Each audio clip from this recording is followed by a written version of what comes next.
सियासी मामलात का हल मुज़ाकरात से निकल सकता है, डेडलॉक से नहीं। राना सनाउल्लाह कहते हैं कि इसके पास कितना इख्तियार है सबको पता है। बानी पीटीआई के एक्स पर बयान से मुज़ाकरात पर फर्क नहीं पड़ा। अगर ऐसा होता तो हमें कहा जाता मुज़ाकरात को छोड़ दें। पीटीआई जो तहरीरी मुतालबात देगी उनका जवाब दिया जाएगा। ख्वाजा आसिफ मुज़ाकरात के खिलाफ नहीं, हमारी कोशिश है मुज़ाकरात जारी रहें। तहरीक इंसाफ मुज़ाकरात के जरिए मसाइल का हल चाहती है। बानी पीटीआई से मुलाकात के मुंतजिर हैं। शेख वकास अकरम कहते हैं हमें कहा गया स्पीकर ऑफिस की वजह से बानी से मुलाकात में ताखीर है। स्पीकर बैरून मुल्क से आएंगे तो मुलाकात हो जाएगी, स्पीकर वापस आ जाएंगे तो तीसरी नशिस्त का भी तय कर लिया जाएगा।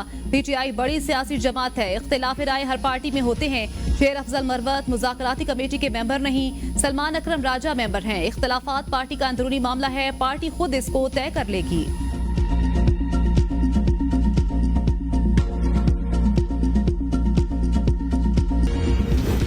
पीटीआई का कंधा कोई और इस्तेमाल कर रहा है। पीटीआई पाकिस्तान दुश्मन लॉबीज की आलाकार बनी हुई है। विफाकी वजीर अहसन इकबाल कहते हैं हमने पीटीआई के झूठे मुकदमात का सामना किया, लेकिन शिकायत अमरीकी ऐवानों यूएन फोरम पर नहीं की। दूसरों को कहते थे रसीदें दिखाओ, दूसरों से रसीदें मांगने वालों की अपनी रसीदें बोगस निकली। आज खुद एनआरओ के लिए भीख मांग रहे हैं।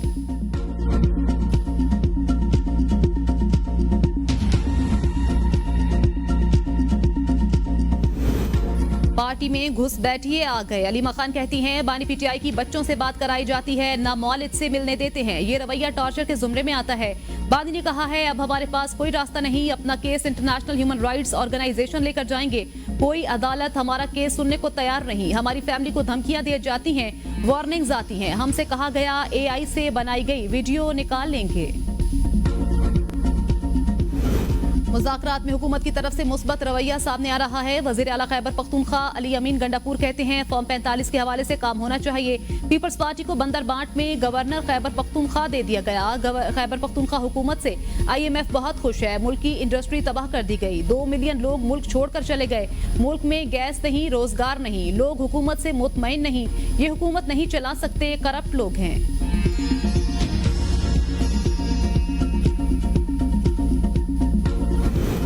बानी पीटीआई के बयानात मुज़ाकरात पर असरअंदाज होंगे। हम मुज़ाकरात कर रहे हैं, कोई ऐसा ट्वीट आ जाता है जिसकी वजह से मामला और माहौल खराब होता है।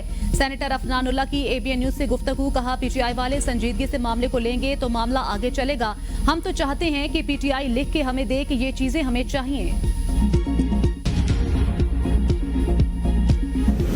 आर्मी एक्ट का इतलाक सिर्फ फौज पर होता है। फौजी अफसरान को बुनियादी हकूक इंसाफ मिलता है या नहीं, सबको मद्देनजर रखेंगे। मिलिट्री कोर्ट में ट्रायल के तरीकाकार पर मुतमईन करें। क्या आर्मी अफसर को इतना तजुर्बा और अबूर होता है कि सजाए मौत तक सुना दी जाती है? जस्टिस जमाल मंदुखैल के मिलिट्री कोर्ट्स में सिविलियंस के ट्रायल के खिलाफ केस की समाअत में रिमार्क्स। जस्टिस मुसर्रत हिलाली ने कहा ट्रायल चलाने वाला अफसर दूसरे बड़े अफसर को केस भेजता है, वो फैसला सुनाता है। जिस ऑफिसर ने ट्रायल सुना ही नहीं वो कैसे फैसला देता होगा? वकील ख्वाजा हारिस ने कहा कोर्ट मार्शल में बैठने वाले अफसरान को ट्रायल का तजुर्बा हासिल होता है। जस्टिस मुसर्रत हिलाली ने कहा फौजी अदालत में फैसला कौन लिखता है? अगर किसी और मुल्क में ऐसा ट्रायल होता है तो जज कौन होता है? एक आर्मी चीफ के तैयारी को एयरपोर्ट की लाइट्स बुझाकर कहा गया मुल्क छोड़ दो। उस जहाज में थोड़ा सा ईंधन बाकी था, फिर भी रिस्क पर डाला गया। इस एक वाक़े के बाद मुल्क में मार्शल लॉ लग गया। मार्शल लॉ के बाद भी वो ट्रायल फौजी अदालत में नहीं चला। ख्वाजा हारिस ने कहा जो बंदा जहाज में मौजूद नहीं वो हाई जैक कैसे कर सकता है? सुप्रीम कोर्ट ने तस्लीम किया था जहाज में काफी ईंधन बाकी था। हाई जैकिंग आर्मी एक्ट में जुर्म नहीं, इसीलिए वो ट्रायल फौजी अदालत में नहीं चल सकता।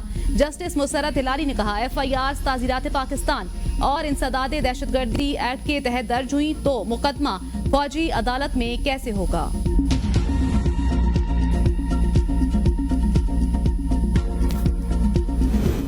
बाइकॉट की कॉल नाकाम, तरसीलात ज़र में 29% इजाफा। दिसंबर में 3 अरब 10 करोड़ डॉलर की तरसीलात ज़र। वज़ीर आज़म खुश, कौम को मुबारकबाद। कहा तरसीलात ज़र में रिकॉर्ड इजाफे से मुल्की मईशत का पहिया जाम करने का नारा लगाने वालों के दावे धरे के धरे रह गए। पाकिस्तान माशी इस्तेहकाम के बाद माशी तरक्की की राह पर गामजन हो चुका। वज़ीर आज़म ने अदालतों में महसूलात के कानूनी मुकदमात को जल्द अज जल्द निपटाने की हिदायत कर दी। कहा टैक्स ना दहिंदगान से टैक्स वसूल करें, गरीब आवाम पर टैक्स का मजीद बोझ ना डालें।